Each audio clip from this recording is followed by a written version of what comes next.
cours de la longue histoire de la NBA, les règles ont souvent changé pour donner un petit peu plus d'intérêt au jeu. Parmi elles, on pense à la création de l'horloge des 24 secondes pour éviter que des équipes jouent la montre avec des possessions qui durent une éternité. Des règles ont également été créées pour s'adapter à certains styles de jeu, notamment le post-up, cette technique qui consiste à jouer dos au panier. Elle a été limitée à 5 secondes en NBA depuis 1999, notamment à cause de Mark Jackson qui menait le jeu dos au cercle pour éviter de se faire voler la balle, ou de Charles Barkley qui enfonçait son défenseur jusqu'à se retrouver sous le panier et d'y déposer le ballon. Mais la NBA a aussi dû toucher à l'équipement. Avec l'arrivée de la force de la nature qui était Shaquille O'Neal, il n'était pas rare que les paniers plient sous son poids et la NBA a été obligée de rendre ces paniers plus résistants. Ce n'était pas la première fois qu'on touchait au panier dans la ligue. En 1954, les Lakers et les Hawks s'étaient affrontés sur un panier de 3,65 m. C'est ce qu'on vous raconte aujourd'hui dans Histoire de basket.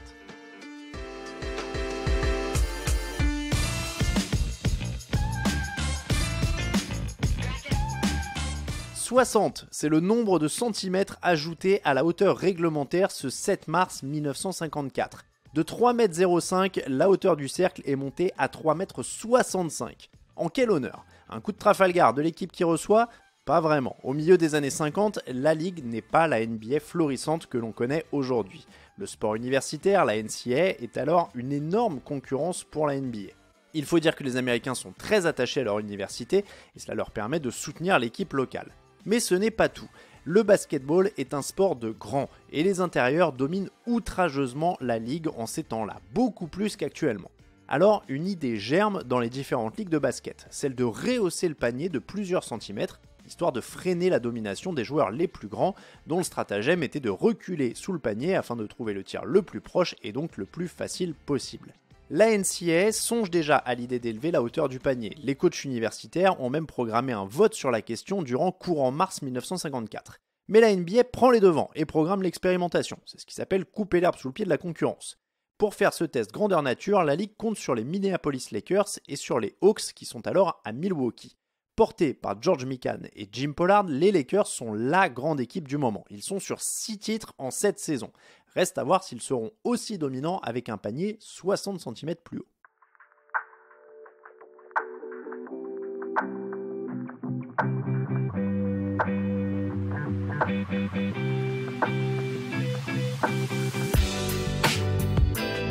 Le résultat, l'expérimentation est une catastrophe. La manœuvre a bien permis de limiter la domination de George Mikan.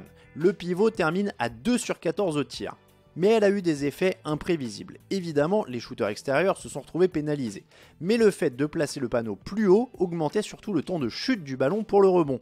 Conséquence, les intérieurs avaient plus de temps pour se préparer et ils récupéraient donc tous les tirs ratés. Résultat, rehausser le panier se révèle être une fausse bonne idée.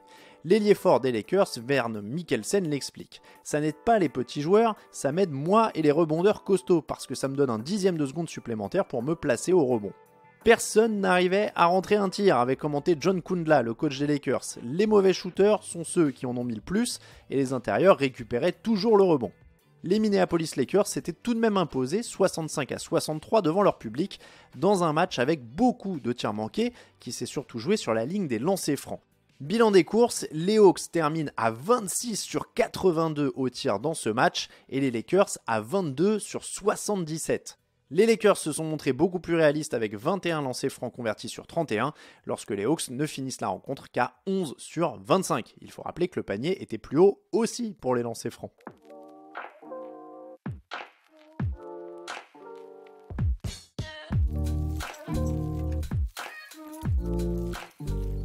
Et en parlant de lancers francs, une autre règle avait été modifiée à l'occasion de ce match. Lors du premier quart-temps, les lancers francs n'étaient pas tirés tout de suite, mais à la fin du quart-temps. Pire, les arbitres avaient d'abord comptabilisé les lancers que devaient tirer les deux équipes, puis ils devaient soustraire le nombre de lancers obtenus par l'équipe qui en avait obtenu le moins à celle qui en avait obtenu le plus, et cette dernière devait tirer la différence.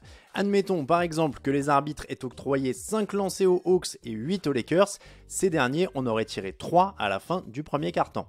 Il s'avère que ce soir-là, Hawks et Lakers devaient tirer 3 lancers chacun, les arbitres avaient donc annulé et aucun lancer n'avait été tiré à la fin du premier quart-temps.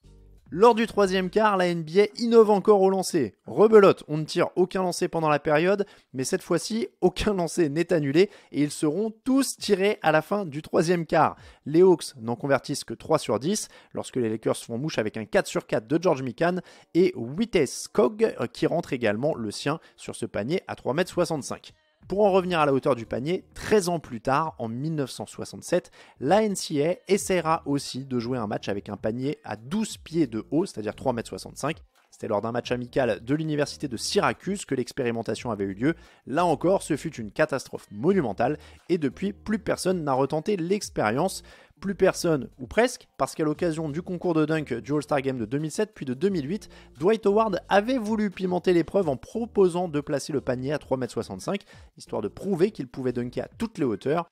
Le pivot d'Orlando prévoyait ainsi de réaliser un dunk 360 sur un panier à 3,65 m du sol, ainsi qu'un autre dunk en passant la balle entre ses jambes à 3,50 m. Mais si cela ne vous dit rien, c'est parce que la NBA a dit non. Et en match, plus aucune rencontre n'a été jouée avec un panier au-delà de 3,05 m depuis cette tentative de mars 1954.